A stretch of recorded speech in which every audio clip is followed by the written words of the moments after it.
টিয়কত পৰিত্যক্ত অৱস্থাত গ্ৰেণ্ড আই-10 বাহন উদ্ধাৰ। পথৰ দাঁতিত উদ্ধাৰ হোৱা গাড়ীখনৰ নম্বৰ AR125920। টিয়কৰ নন্দনৰ তিনিআলিত নিশা এৰি থৈ যায় বাহনখন। বাহনৰ পৰা নামি এহাল যুৱক-যুৱতী গুৱাহাটী অভিমুখী বলিন নামৰ এখন নৈশ বাছত উঠি গুচি যায়। এই ঘটনা সন্দৰ্ভত আৰক্ষীক খবৰ দিয়া হয় যদিও বহু সময়ৰ মূৰত আৰক্ষী আহি গাড়ীখন প্ৰত্যক্ষ কৰি গুচি যায়।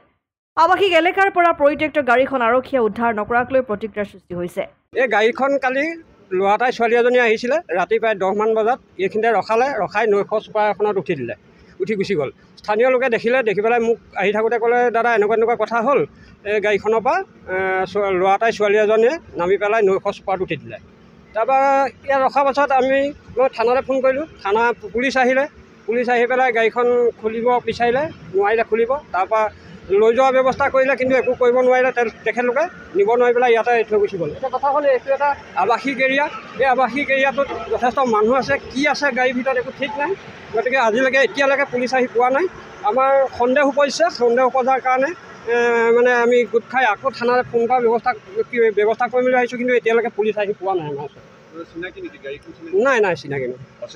অচিনাকি ল'ৰা ছোৱালী নাই, ইয়াত দেখা নাই। অসম আদিত্য, টিয়ক।